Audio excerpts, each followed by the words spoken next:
رسول اللہ صلی اللہ علیہ وسلم کے زمانے میں قرآن کریم کی حفاظت کا جو طریقہ تھا وہ یہ تھا کہ سینے کے اندر قرآن کریم کو محفوظ کیا جاتا تھا۔ رسول اللہ صلی اللہ علیہ وسلم پر جب وحی کا نزول ہوتا تو جبرائیل علیہ السلام آپ کو قرآن سناتے، رسول اللہ صلی اللہ علیہ وسلم بھی قرآن کو ساتھ ساتھ دہرایا کرتے تھے۔ اللہ نے فرمایا لا تحرک بہ لسانک لتعجل بہ ان علینا جمعہ وقرآنہ۔ اللہ نے فرمایا کہ آپ جلدی مت کیجئے، یعنی آپ انتظار کیجئے، قرآن کو آپ کے سینے کے اندر محفوظ کرنا، اس قرآن کو آپ سے پڑھوانا، اللہ نے فرمایا یہ ہمارا ذمہ ہے، یہ ہماری ذمہ داری ہے۔ یعنی رسول اللہ صلی اللہ علیہ وسلم کو یہ فکر ہوتی تھی کہ اگر قرآن کریم کو میں جبرائیل علیہ السلام کے ساتھ ساتھ نہ دہراؤں، ہو سکتا ہے کہ کوئی آیت مجھ سے بھول جائے، قرآن کا کچھ حصہ مجھ سے رہ جائے۔ اس لیے حضور علیہ السلام جبرائیل علیہ السلام کے ساتھ ساتھ قرآن پڑھا کرتے تھے۔ اللہ نے فرمایا آپ ساتھ ساتھ نہ پڑھیں، اس کا یاد کرنا وہ تو ہماری ذمہ داری ہے، ہم آپ کے سینے کے اندر محفوظ کر دیں گے۔ تو حضور علیہ السلام کے زمانے میں قرآن کی حفاظت کا جو طریقہ تھا وہ یہ تھا کہ حضور علیہ السلام اپنے سینے میں محفوظ کر لیتے، پھر صحابہ کو جس طرح قرآن کریم کے معانی اور مفاہیم آپ سمجھایا کرتے تھے، اسی طرح قرآن کریم کے الفاظ اور اس کی آیات وہ بھی صحابہ کرام کو آپ تلقین فرماتے اور وہ بھی آپ کو پڑھایا کرتے تھے، اور حضور علیہ السلام صحابہ سے اس کو یاد کروایا کرتے تھے۔ اور خود حضور علیہ السلام کے صحابہ کو قرآن کے یاد کرنے کا اتنا شوق تھا کہ آپ اس کا اندازہ اس بات سے لگائے کہ ایک صحابی ہے جو پہلے مسلمان نہیں ہوئے تھے، غالباً ان کا نام عمر ابن سلمہ ہے، وہ بھی مسلمان نہیں ہوئے تھے لیکن ان کا گھر وہ پانی کے چشمے کے قریب تھا، تو جب بھی کوئی مسافر وہاں سے گزرتے تھے وہ اس چشمے کے پاس پڑاؤ ڈالتے تھے۔ وہ جو بچہ تھا وہ ان مسافروں سے اور ان صحابہ سے قرآن کریم کو یاد کرنے کی کوشش کرتا تھا۔ قرآن کریم کی کئی صورتیں، کئی مقامات اس کو اسلام سے پہلے ہی یاد ہو گئی تھی۔ اور صحابہ کیوں یاد نہ کرتے؟ اس لیے کہ صحابہ تو ایک تاریکی کا زمانہ دیکھ چکے تھے اسلام سے پہلے، وہ دور دیکھ چکے تھے کہ جس کے اندر زنا کو معیوب نہیں سمجھا جاتا تھا، جس کے اندر شراب کو برا نہیں سمجھا جاتا تھا، جس کے اندر جوا عام تھا، قتل و قتال جو ہے وہ عام تھا۔ اس ایک تاریکی سے نکل کر اللہ نے ان کو اسلام کی روشنی دی تھی، ہدایت دی تھی، مسلمان ہو گئے تھے۔ وہ تو چاہتے تھے کہ قرآن کو کسی طریقے سے اپنے سینوں کے اندر محفوظ کر لیں، اس لیے صحابہ کرام قرآن کریم کے یاد کرنے کا بہت اہتمام فرماتے تھے۔ حضرت ابوبکر صدیق رضی اللہ تعالیٰ عنہ، عمر فاروق رضی اللہ تعالیٰ عنہ، حضرت عثمان رضی اللہ تعالیٰ عنہ، حضرت علی رضی اللہ تعالیٰ عنہ، عبداللہ ابن مسعود رضی اللہ تعالیٰ عنہ، عبداللہ ابن عباس رضی اللہ تعالیٰ عنہ، عبداللہ ابن عمر، عبداللہ ابن عمر، بے شمار صحابہ ایسے ہیں کہ جن کے نام تاریخ کے اندر محفوظ ہو چکے ہیں کہ انہوں نے پورا قرآن اپنے سینے میں محفوظ کر لیا تھا۔ اور اس کے علاوہ کتنے ایسے صحابہ ہیں کہ تاریخ کے اندر ان کے نام محفوظ نہیں ہو سکے جنہوں نے پورا قرآن یاد کیا۔ بیشتر تو ایسے صحابہ تھے کہ جن کو پورا قرآن یاد نہیں لیکن قرآن کا بڑا حصہ ان کو بھی یاد ہوا کرتا تھا۔ حضور علیہ السلام کے زمانے میں اگرچہ قرآن کی حفاظت کا طریقہ تو یہی تھا کہ صحابہ اس کو اپنے سینوں میں محفوظ کرتے تھے، حضور علیہ السلام اپنے سینے میں محفوظ کرتے تھے، اس کو بار بار پڑھتے تھے۔ اور جبرائیل علیہ السلام رمضان کے مہینے میں آتے تو حضور علیہ السلام ہر سال جبرائیل علیہ السلام کو قرآن سنایا کرتے تھے۔ اور جس سال حضور علیہ السلام دنیا سے رخصت ہوئے، آپ کی زندگی کا جب آخری سال تھا، تو جب حضور علیہ السلام نے جبرائیل علیہ السلام کو 2 مرتبہ قرآن کریم سنایا، تو یہ جو سینے کے اندر یاد کرنا، زبانی پڑھنا، زبانی یاد کرنا، یہ قرآن کی حفاظت کا ایک طریقہ اور ایک ذریعہ تھا۔ لیکن اس کے ساتھ ساتھ حضور علیہ السلام کے زمانے کے اندر بھی قرآن کریم کی کتابت کا سلسلہ بھی موجود تھا، یعنی قرآن کریم کو لکھا بھی جاتا تھا۔ اگرچہ کاغذ جو ہے وہ اس زمانے میں نایاب نہیں تھا، کمیاب ضرور تھا، لیکن بالکل ایسا نہیں تھا کہ بالکل ناپید ہوں، کم ضرور تھا، کمیاب ضرور تھا۔ قرآن کریم کی اس آیت سے بھی پتہ چلتا ہے، اللہ فرماتے ہیں وَلَوْ نَزَّلْنَا عَلَيْكَ كِتَابًا فِي قِرْطَاسٍ، اگر ہم آپ پر کوئی لکھا ہوا اتار دے کسی کاغذ کے اندر تب بھی یہ کافر کہیں گے کہ یہ تو کھلا ہوا جادو ہے۔ تو اس سے معلوم ہوتا ہے کہ حضور علیہ السلام کے زمانے میں اگرچہ کاغذ تو موجود نہیں تھا، یعنی نہ ہونے کے برابر تک کم تھا، لیکن موجود ضرور تھا۔ البتہ حضور علیہ السلام کے زمانے میں اب زید ابن ثابت، حضرت معاویہ اور اسی طرح دوسرے جو صحابہ ہیں وہ قرآن کریم کو لکھنے پر مامور تھے، یا تو پتھر کی جو تختیاں ہیں، پتھر کی جو سلیں ہیں، یہ پتھر کی سلوں کے اوپر اور پتھر کی تختیوں کے اوپر اور کھجور کی کھجور کی جو شاخیں ہیں اس کے اوپر، درخت کے پتوں کے اوپر اور چمڑے کے پارچوں کے اوپر، جانور کی ہڈیوں کے اوپر، مختلف چیزوں کے اوپر قرآن کریم کو لکھا جاتا تھا۔ بہرحال لکھنے کا ایک سلسلہ حضور علیہ السلام کے زمانے میں بھی موجود تھا، اور اس کی میں 2 دلیل آپ کے سامنے پیش کرتا ہوں۔ پہلی دلیل یہ ہے کہ حضور علیہ السلام نے فرمایا کہ قرآن کریم جب تم دشمن کی زمین میں جاؤ، کافروں کے ملک میں جاؤ، تو قرآن کریم اپنے ساتھ مت لے کر جاؤ، اس لیے کہ کافروں کے ملک میں جاؤ گے کہیں ایسا نہ ہو تمہیں پکڑ لے، مار پیٹ لے، قتل کر دے، قرآن کریم کی بے حرمتی کر لیں گے، وہ قرآن کریم کی بے حرمتی کر سکتے ہیں۔ حضور علیہ السلام نے فرمایا کافروں کے ملک میں اپنے ساتھ، دشمنوں کے ملک میں اپنے ساتھ قرآن کو مت لے کے جانا۔ تو جب قرآن لکھا ہوا ہوگا، تحریری شکل میں موجود ہوگا، تو تبھی لے کے جا سکیں گے، تبھی لے جانے سے منع کیا جا سکے گا۔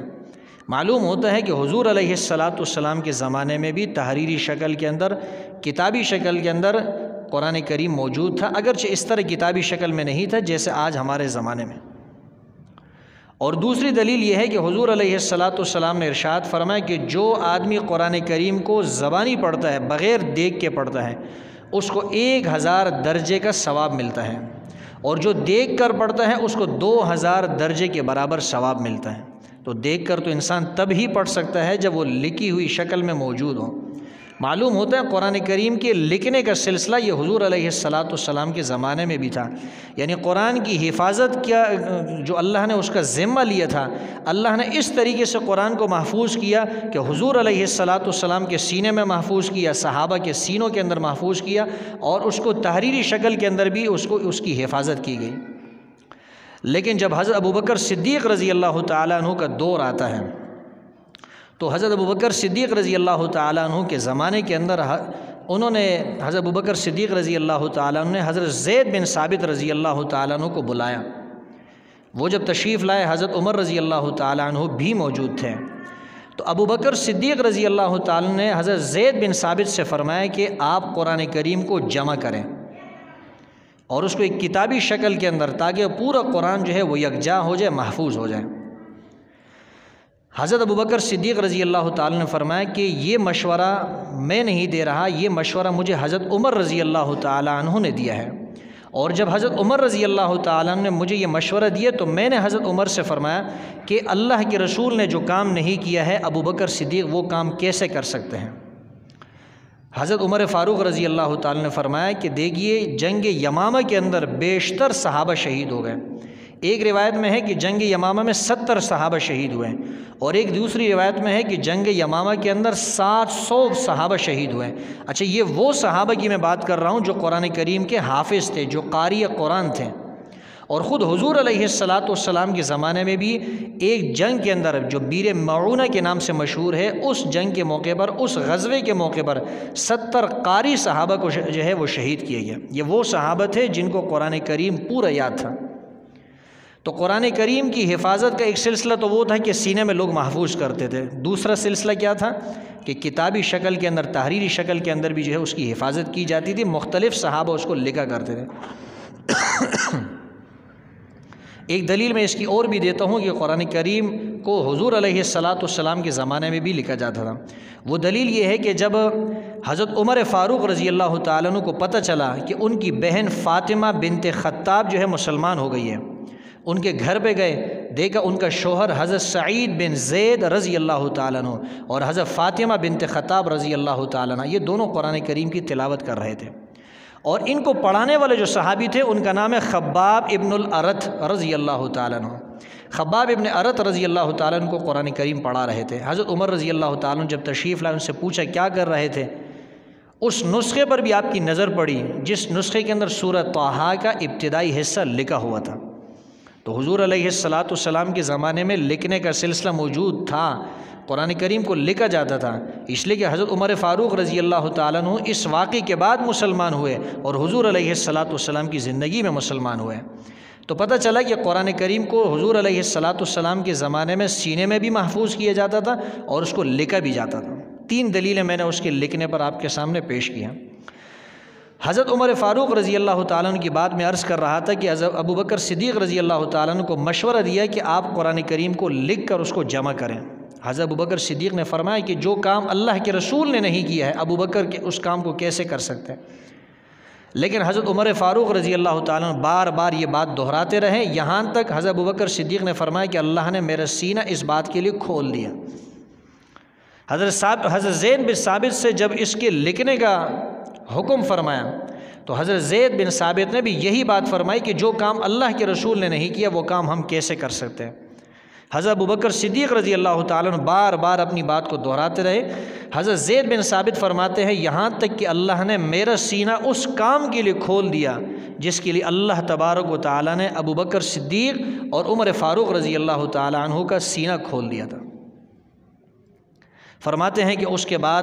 میری ذمہ داری لگ گئی قرآن کریم کے لکھنے کی۔ فرماتے ہیں یہ کام میرے لیے اتنا مشکل تھا کہ پہاڑوں سے زیادہ یہ کام میرے لیے مشکل تھا۔ پہاڑ کو توڑنا ہو، پہاڑ کو سر پہ اٹھانا ہو، یہ کام شاید اتنا مشکل نہ ہوتا جتنا مشکل یہ کام تھا کہ میں قرآن کریم کو جمع کروں۔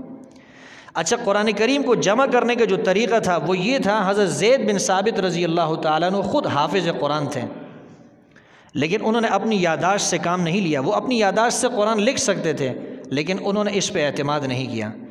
انہوں نے حضرت عمر فاروق رضی اللہ تعالیٰ عنہ کو بھی ساتھ ملا لیا۔ جب قرآن کا نیا نسخہ لکھنا شروع کیا سب سے پہلے اپنی یادداشت کے اوپر اس کو پیش کرتے ہیں،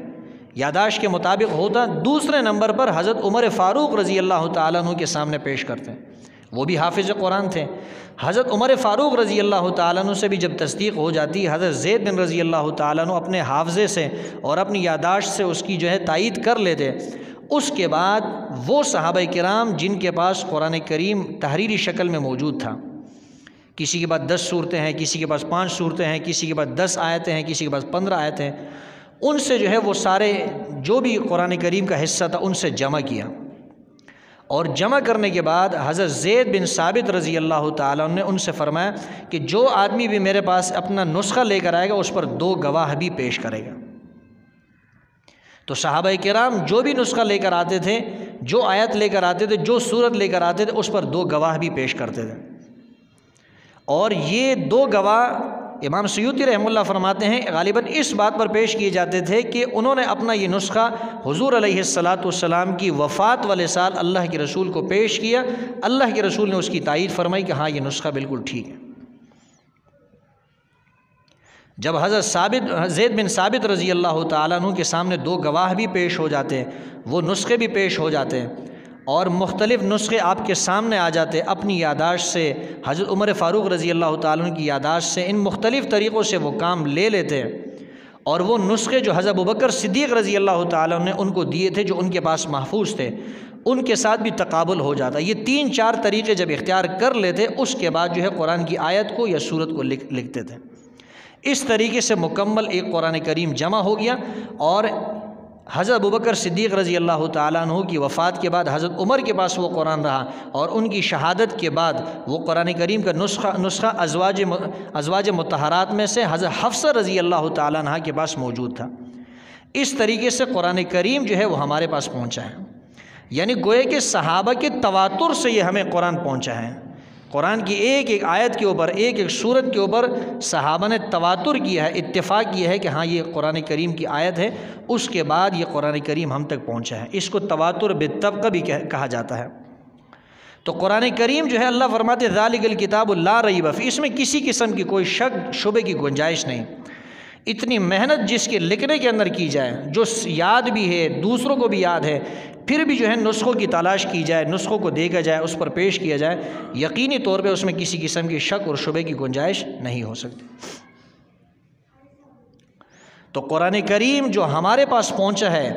یہ نسل در نسل ہم تک پہنچا ہے، اس کی سند کی کوئی ضرورت نہیں ہے۔ یہ نسلم بعد نسل قرآن کریم ہم تک اللہ تعالیٰ نے پہنچایا ہے، اور جس طرح اللہ نے قرآن کو نازل کیا تھا اسی شکل کے اندر آج بھی قرآن موجود ہے۔ اگر اس کا انکار کیا جائے تو اس آیت کا انکار کرنا پڑے گا جو اللہ نے فرمایا ہم نے قرآن کریم کو نازل کیا ہے اور ہم اس کی حفاظت کرنے والے ہیں۔